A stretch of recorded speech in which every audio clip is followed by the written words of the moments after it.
Hello, BookTube. As you can see, I've brought you a guest by popular demand, my old friend Deb. See, Hello, Booktube. and we are going to do a little regular feature called Manatee Mondays. And you can tell by how well we have our act together by the fact that it is, in fact, Wednesday. And we're going to follow. Oh, it's the battle of the little poofy Say dog. hello. Oh, He just came in from a walk. oh, he's so well groomed. There Oh, he is. My this is little lucky, biscuit. everybody. This is Deb's little 10-pound This dog. is, yep, this is Lucky. Oh, And he is both my darling love and the biggest aggravation in my life. I thought that was Other than me. Steve. I know, it is you. I'm sorry. I I'm remember sorry. all the years that I teased you about having tiny little dogs. You've always had these tiny little dogs. I remember all the years I teased you about that, never guessing that I would have one of my own. I never guessed that it would happen. I know, it's crazy. And I think All back. your dog is tinier than my dog. She is. She's only 10 pounds. She's only 10 pounds. Yeah, You'd never guess it. I think he might be like 12 or 13. We came So across he's a slightly bigger. yuppie couple first thing this morning walking an enormous black-faced German Shepherd. And she read him the riot act. His ears went down, his shoulders went down. He said, "Oh, I'm sorry, please don't kill me. She's 10 pounds." I wanted to say to him, how about you buck up a little? You're just making things worse. But you know what they say, Deb? It's not the size of the dog in the fight. It's the size of the fight in the dog. But we have Keep already... telling yourself that, Steve. Is that some sort of allusion to the curse of the Irish? It might be. Might be. How many times do I have to tell you? 3.5 inches of Celtic thunder. Okay. Yeah, you keep telling me about it, Steve. But we have already deviated. Maybe one day I'll believe you. We have a strict routine. Yes, we have. Okay. Before we get to the Let's get setup to it. of Manatee Monday, before we get to the structure, the extremely rigid structure of Manatee Monday, I want to issue a few peremptory instructions. Okay? First instruction goes to you, Mrs. D. And that is, Okay. just remember whose took us the sun shines out of. I don't want to hear you addressing BookTube directly. I don't want to hear you asking them their opinions directly. I will carefully monitor your friends. Okay? All right. The serious instruction so from BookTube is, I don't want to hear anybody in the comments saying, "We love you, Deb. Oh, you're the best, Deb." You just remember to keep your eyes on the prize. You got it? All right. Now that we've laid down those rules. So if I want to address BookTube, I should do it through you. All of your personal checks have my name on them. All of your personal finances go through me. BookTube is just the same way. We don't believe in any women's lib around here. Okay? They're mine. Mine. They belong to me. So BookTube, what do you think of Steve's rules? You're not supposed to talk to them. We just covered this a minute ago. All right. We're going to move on to the format of Manatee Mondays. Okay. And because Deb and I are both as old as limestone, it's going to take the form of us kvetching to you in tedious and relatively pointless anecdotes. But we're going to go through 3 headings. And the first of those headings is my aches and pains. Because Deb and I have a lot to talk about on the subject of what is your ache and pain that you want to talk about today? My ache and pain is sleep. I have no decent sleep anymore. Now, why is that? Pandemic related? Oh. I don't know. I used to be able to sleep at the drop of a hat, any place, anywhere, and stay asleep until, the middle of the day, and it doesn't work that way anymore. Why would that be pandemic related? You're not saying you're sure it is. I'm not sure it is. But is it because you can't really go anywhere, which I never did anyway, so I don't know. Right. I don't know what it Maybe just is. But background anxiety that's eating away, bothering you. up to all hours of the night, sleep for a few hours in the dawn, and feel exhausted all day. So that's where I'm at with aches and pains. Well, my own ache and pain is far more trivial than that. I have an itch way up in my nose. It's not on the outside. That Oh doesn't yeah. help. But I actually can't get my finger up far enough to scratch it wherever it is. And it won't go away. It's just stuck up there. Well, the thought of that's Anyway. going to keep me awake tonight, Steve. Thanks. No, I didn't mean to contribute to your insomnia. It's just bugging me. That's all. I can understand that. I can't reach it. I get that. I can't get at it. It's Yeah, I don't want to. Way. I don't want to think about that. That's just not a thing. All right. Well, go for a COVID test. That'll get to it. Yeah, that'll get to it. From what I've seen, the next segment, I had. You're gonna do a tedious digression now, aren't you? No, I was just gonna say that I haven't had a COVID test, but one time when I was very ill, I did have a nasal swab, and it was so difficult not to punch the nurse. She said grown men have actually hit her during that process.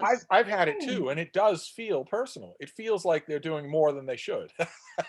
They're not. Yeah, it's pretty hard. It feels like you look at it, you go into it, and you think, okay, I know how far up this is going to go. And then when it goes much farther than that, you think it must be because this nurse is having a bad day and taking it out on me, when that's not the case. Did you? And I thought, I will never allow that to be done again. I don't care how sick I am. And then, pandemic hits. But the good news is tomorrow I have my first vaccine. Really? I'm scheduled for my first shot. Yep. Is that so? What lucky is your problem? Places, or is it your tummy? That's Lucky whining for no reason. The slurping sound. He's anxious. Sticking her head up her butt, just licking her lady parts until she can't even see straight. Oh, that's always pleasant. Anyway, we're going to move on to section number 2 of Manatee Monday. Section number 2. We're going to go from you need to stop. Oh. We're going to go from aches and pains to stories. And that is where we both bellyache about one story out in the world, in the news. So do you want to go first? No, because I don't have one story. I have an overall theme, an overall question. And that is, I watch the news all day long, and yet I have no idea what's going on. I don't understand what's going on. I am clearly only getting it from my own bubble, my own perspective. You're worried about a bubble. And it's like, how do you get there is no unbiased news, but how do you get the news from both sides without just being aggravated to hell by the side you don't agree with? Like, how do you get the other perspective? How do you get the overall what's going on? You're because like I said, right? You're not saying you know the answer. I am. I'm actually asking. I don't have an answer of like, how do you get enough news so that you know what's going on? Go do whatever you need to do. How do you get enough news so that you know what's going on, and yet at the same time, not drive yourself insane? And I never used to be news obsessed. Like, it didn't really matter what, but now there's so much I mean, I'm sure it was always there, but it wasn't in your face because the world was different. Right. Hey, Because we're so much more polarized now that yes, if you go to you know, a news source in your bubble or a news source that's anti your bubble, you're no longer worried that they're editing the facts. You worry that they're just plain lying. That they're just plain lying about what's going on. And I agree with that yes, like completely. what that that even I mean, because I lean heavily left, so clearly everything I pay attention to is from a left perspective. But I am also aware that they're picking and choosing what they're telling us as much as the right is, Right. So do you and that there's no center. but do you There's no go to like right sources? Do you look for some of them, even if they're going to annoy you, just to get that other perspective? Do you do that? I have not. Um, I find it very frustrating to watch the other side. Right. I wish there was something, and like I want to try to find something that's just like, here is what's going on without a lot of like commentary and opinion, and Right. everything is opinion. So is this your way of saying Um, that you miss Walter Cronkite?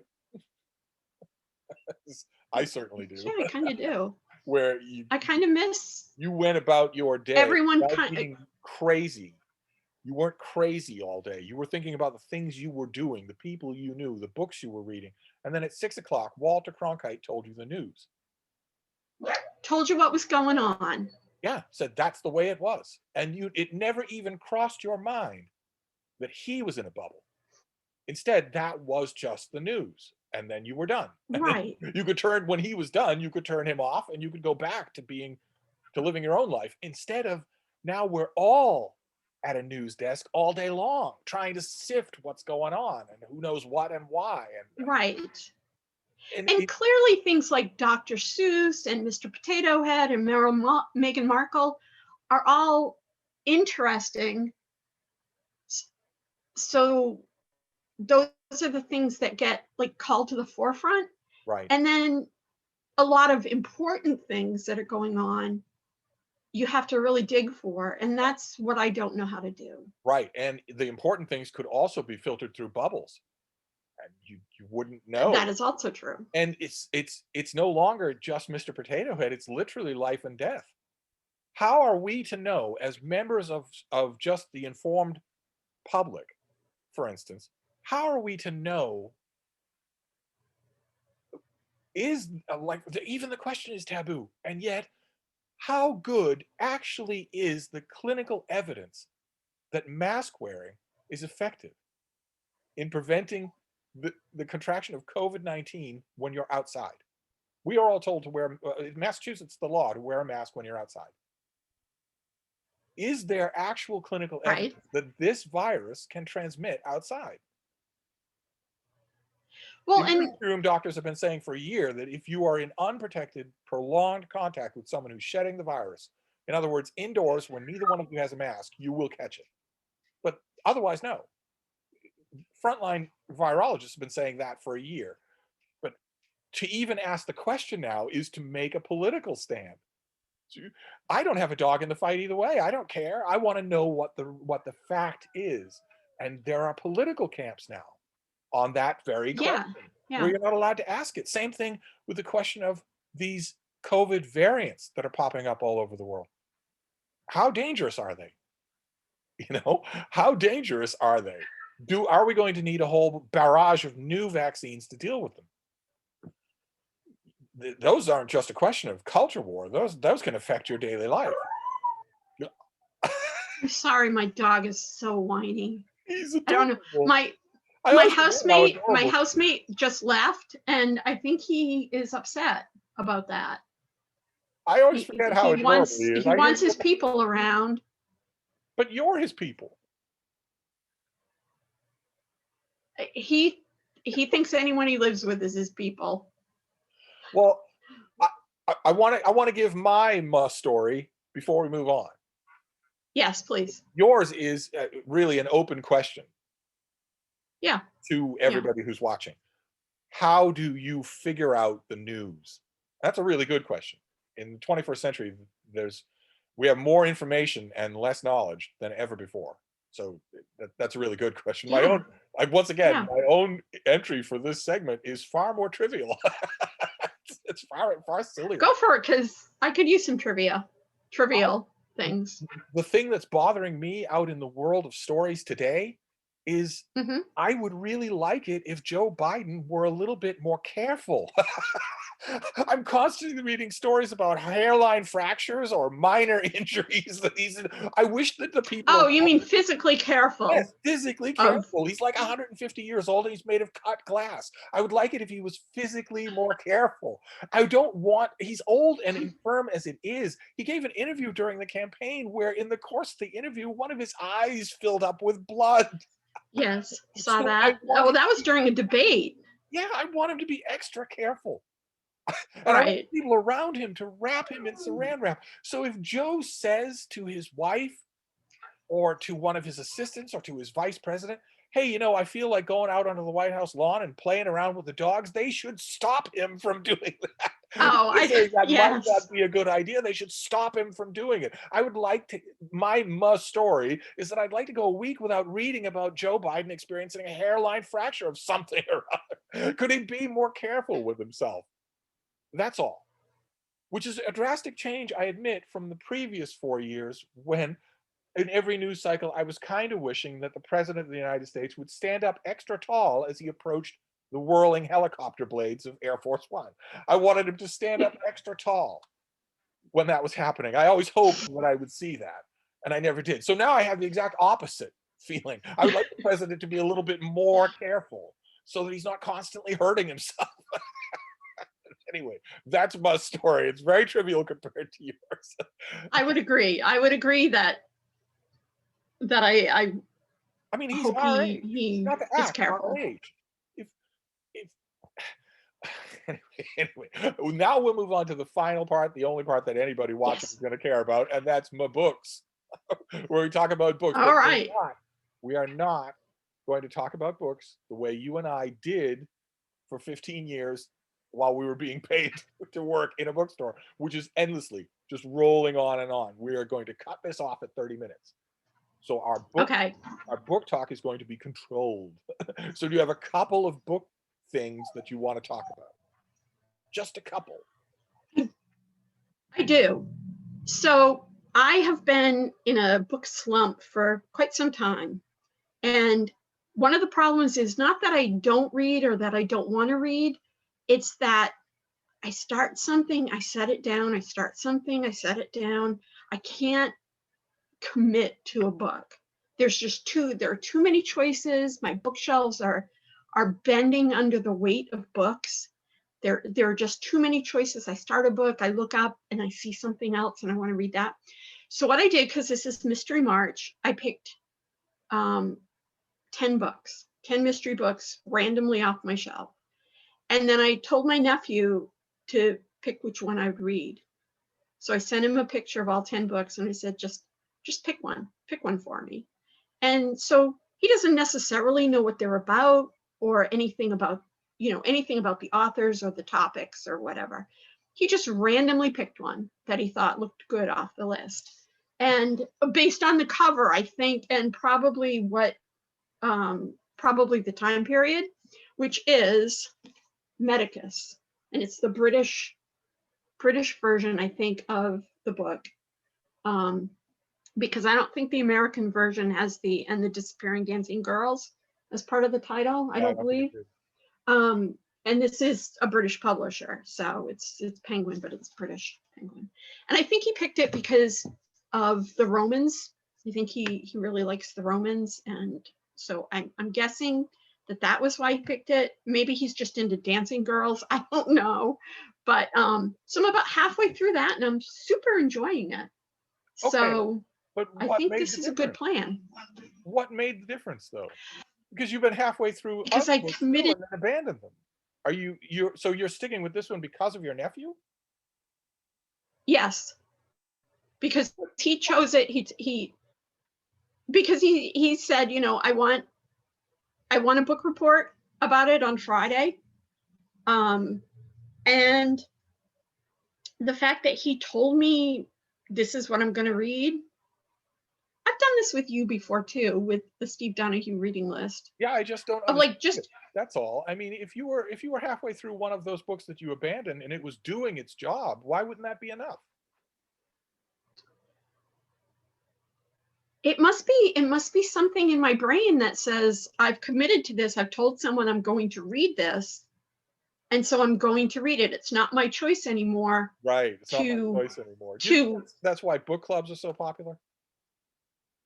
maybe Hmm. Hmm. maybe although it's always fun to talk about something with somebody who's also read it. Um, but I think for me it's because even though I'm looking around and I'm like, oh, I want to read that. I want to read that off my shelf. I've told my nephew I'm going to read this, and I'm somehow accountable to him. Not that he cares. I mean, if I don't read it by Friday, what's he going to do? He doesn't really care.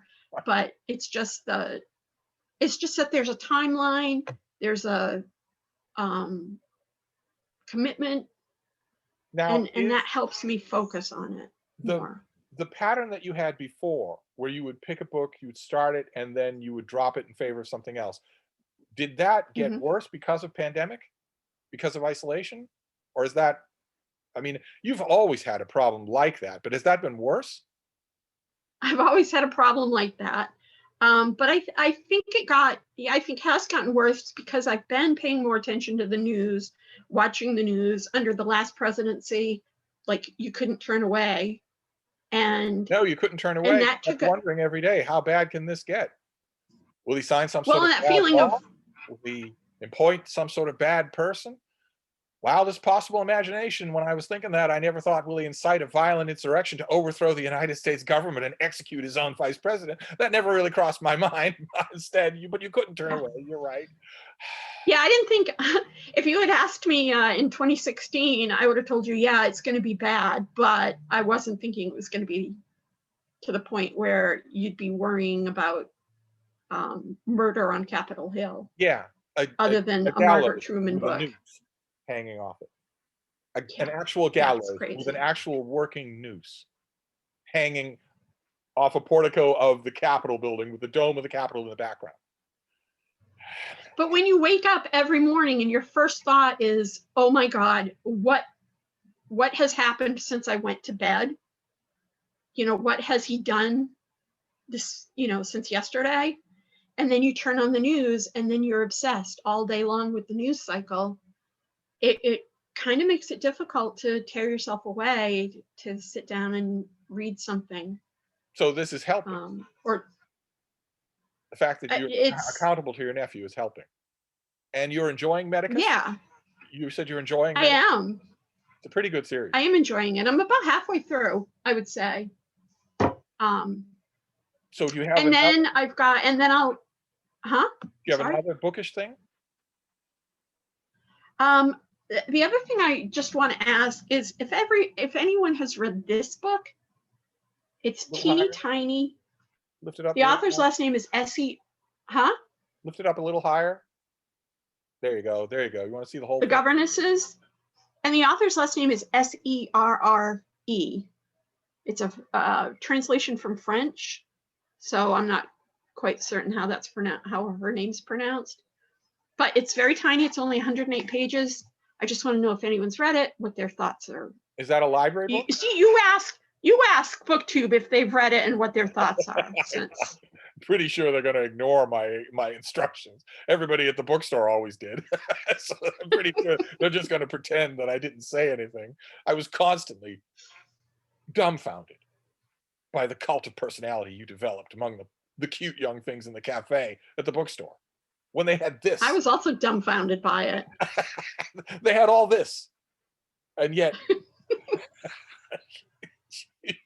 Oh, they always did take my side, didn't they? yeah, just because I mercilessly made fun of them. Is that Yeah. a reason to take your side? But True, do you true. have another bookish thing that you want to talk about? Or is that it? Nope. Those The only thing I'll add is that my nephew will pick my next book as well from those remaining 10. Well, remaining 9 because he picked one. Um, and I think I'll do that until I get back into a habit, like a nightly habit of this is when I read. Because I know you do that at a certain point in the evening. You turn off everything and you just focus on reading. I mean, And I'd it's like to get extra to with that me point. because I read a lot during the day as well, but there it's exclusive. I look forward to it. Yeah, I would like to get to that point. All right. Well, I've got two So, things. yes. Well, the first one isn't really a book; it's a magazine. I just got the latest Strand magazine, American Literature Okay. magazine.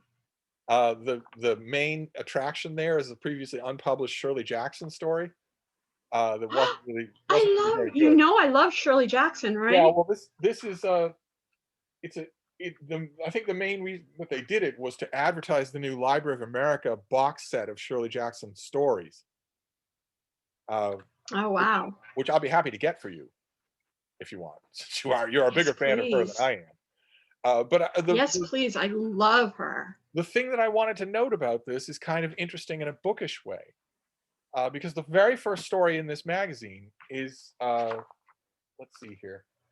It's called Nobody's Business by John M. Floyd. And it's about a guy who is running through the woods. He is fleeing from two gangsters who want to kill him because he has welched on a debt collection. He's running through the woods in the middle of nowhere because way in the distance in the woods, he has a cabin that he knows about that maybe they don't know about, and he wants to hide there for a while. But when he's in the woods, he encounters an old lady who has a rifle crooked in her arm. And so he doesn't have a gun. So he feels like, the things have gone from bad to worse. But it turns out when she starts talking to him that she is hunting through the hollows of this part of the forest in search of an alligator who has wandered very far upstream and who just earlier that morning ate her little dog. And she intends to find the alligator and kill it. And while they are talking, the gangsters catch up with him and there is a gunfight in the woods. And as the gangsters are getting closer, I bet you can guess what happens to one of them when he gets too close to the stream. I bet you can guess what fate he has. And I was reading the story and I was thinking, okay, this does everything wrong on a plot level. The main character just happens to run into a woman who's carrying a rifle, who's a dead shot, who's a good guy, who wants to hear him out, who then allies herself with him. Right as they get done exchanging introductions, the bad guys catch them. And also, there's a Deus Ex Machina. So they would certainly have lost if not for the intervention of a giant reptile. And I was reading it and I was thinking, okay, this does everything wrong. That is coincidence on top of coincidence. That is Deus Ex Machina. And yet I enjoyed it more than anything in this issue. And that's one of my two Huh. bookish things for today is just a reminder, just stuff you already know, which is that you it's all a question of how the author does it. It all comes down to that. They can load their story with as much junk like that as possible. You're still going to enjoy it if they are doing their job. If they're doing a really good job, then you're not going to mind so much, I guess. So that was one. Now, has this person written other things? I don't know. I'm going to find Like, are out. you familiar with this? No, John Floyd, no. But that story made me want Hmm. to be familiar with him. That story made me want to find other things because it was really, really enjoyable to read, even though it was lazy, even though it relied on these things that I would in another context call a flaw. So that's one of my bookish Hmm. things. The other thing is actually a book. It's this Radical Sacrifice. This is about a Civil War general named Fitzjohn Porter. And this book is a biography of him. Okay. It tells his life. It goes into great detail, and it also tells his history in the American Civil War uh, and the long aftermath of that history. This author, William Marvel, wrote a book called Lincoln's Autocrat, which was a biography of Edward Stanton. He did that a few years ago, and it was a hit job. It was a cancellation of Edward Stanton. It was purely negative. It was a joy to read, just a joy to read. To read an obviously knowledgeable academic historian just go after somebody like that. Instead of trying to be all fair and balanced, he just went after Edward Stanton. It was a joy to read. And so naturally, I wanted to read this one, and I did, and it was really good. I am going to argue playfully with this author for his whole career. Because I read that Edward Stanton biography and I thought, okay, this is really good, but it's entirely negative. You obviously hate the guy. So it was really good to read, but I don't know that I'd call it 100% trustworthy, if you know what I mean. And this is the same thing. He gives us Fitzjohn Porter's life and times, but the Fitzjohn Porter fought in a bunch of battles in the American Civil War, and then he was court-martialed. And the idea of the book is that he was court-martialed because of his political loyalty to one of Lincoln's opponents. He was court-martialed for political reasons and just hung out to dry. And he spent the rest of his life appealing that court-martial, fighting against it, arguing against it, saying it was unfair, wanting it retried, wanting himself exonerated. He spent the rest of his life doing that and died a bitter man because he never got the exoneration that he thought he wanted. And I knew when I read that going into the book, okay, this author picks sides, and I love that. I love him for that. It is so much fun to see a historian who picks sides. I thought, all right, well, you're either going to say that he deserved that, or you're going to say he didn't deserve it, and you're going to try and defend him for the whole course of the book. And he decides to defend him for the whole course of the book. He agrees that he didn't deserve his court-martial. But it's the same thing as with the Edward Stanton biography. I was reading the Edward Stanton biography, and I was thinking, okay, you're casting this in the worst possible light. But the facts that you are also reporting give me the idea that maybe that isn't true. Same thing is true with Fitzjohn Porter. I came out of this book knowing that the author really believes he was shafted, and also knowing because of this author that he really was kind of incompetent. The author can't help himself. He does a fair job reciting the way this character behaved at the Second Battle of Bull Run. And it was deplorable. He deserved to be court-martialed. So once again, I'm going to argue with the author of the book, even though he's done a great job. And so there you go. And that kind of brings us back, doesn't it? That dovetails with your opening about curated news.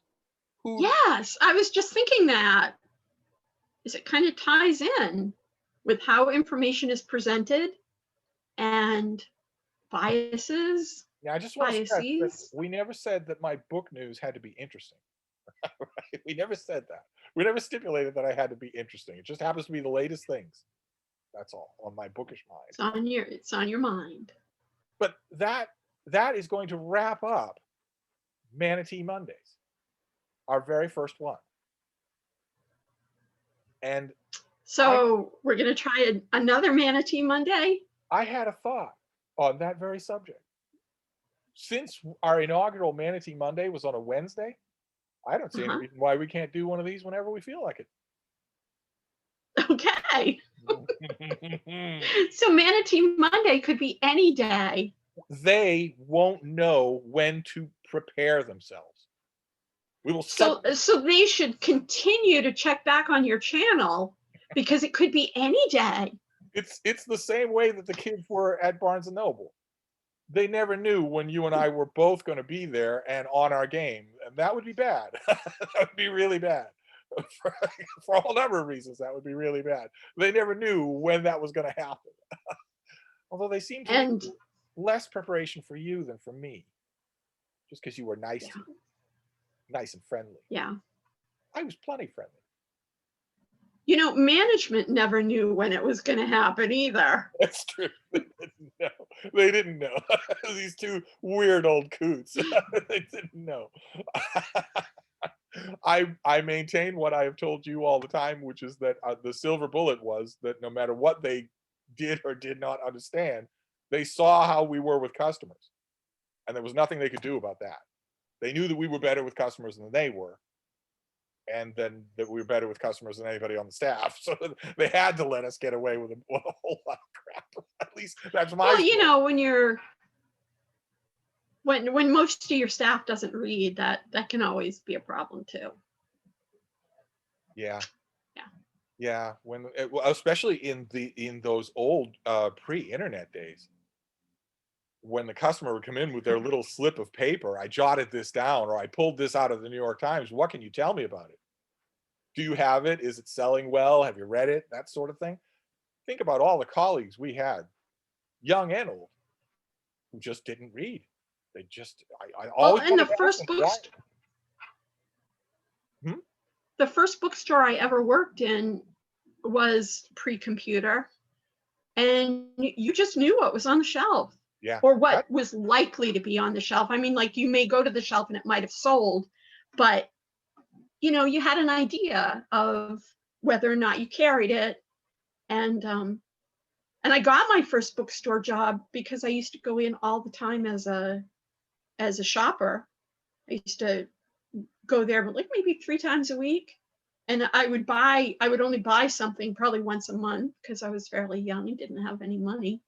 But I would be there, you know, multiple times during the week. And one day one of the employees was like, "You're in here so much, you might as well work here." I was like, "Oh, okay." Let me have an application. And it went from there. So My bookstore didn't know me at all. I applied and they said yes, and then the assistant manager who was interviewing me said, "Well, we'll put you someplace, you know, on the second floor where it's nice and quiet. We don't want you to be intimidated by the crowds we get at lunchtime." And I told her, they didn't know you, that's I for told her, sure. actually, what I want is the crowds you have at lunchtime. What I'd like is if you'd put me at the main information desk right in the middle of the lunch rush. And she was like, "Oh, are you sure?" I had a blast. I had a blast. Bring it on. You were More. But you you wouldn't, were that king wouldn't of happen. info.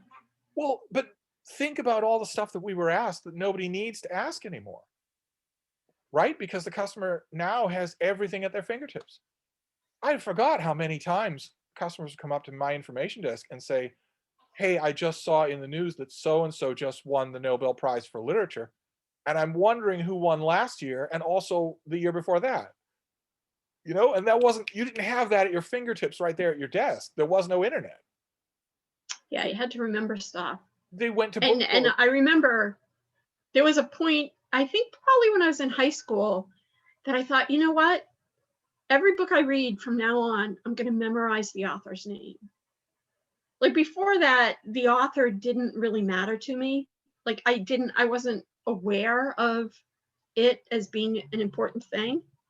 Um, and and so when you start memorizing, or not consciously memorizing, but start paying attention so that you know when someone comes in and says, um, "I'm looking for this particular book, book A," and you know right off the top of your head who wrote it, what they wrote up until this point. Um, yeah, that's kind of missing when you can just easily type Yeah. it in to the And computer. You I'm not don't. blaming anyone. You don't need that anymore. It's a good thing Yeah, that yeah. we all have all this information at our fingertips. It's a good thing. But what I'm saying is we were able to lodge ourselves at an information desk at the very last minute when such a thing would even be possible. True. That was kind of weird. I mean, look at when we all moved over to the new store. Look at how much things had changed. No lines like we had before. No, the customers wanted different things. They wanted institutional help, but they didn't want informational help at all. That is true. It was a weird change. It was, but OMG, look what we're doing. We have started nattering We're like two we're old housewives on the back fence. yes. That's what we were trying to avoid. We had a set structure. So we're going to wrap this up. Yes, let's do that. Let's You wrap know, this up. We'll do another Manatee Monday. You whenever. booktube You won't know when Stay tuned, because it can be any day. And You never know. Are you interested in them asking questions? Submitting questions? Yes. Okay. We'll see about Yeah. that. We'll see about that as well. That might be fun. But I'm gonna walk my tiny dog. I don't know about you. I'm gonna take my tiny dog All out. right. Well, I'm going to go back and read one of the two books that I either The Governesses, which is very short. I could probably read it today, or Medicus. That's how I will spend my afternoon. And you're liking Medicus because you have a long history fancying dancing girls. You're on to me. Yep. Mm. You know. You're a deplorable example to the young people. Or you know that? Or Roman doctors. You never know. Could be that. It could be the Roman doctors. All right, well, ladies and gentlemen, there we have it on her 6th decade being a bad example.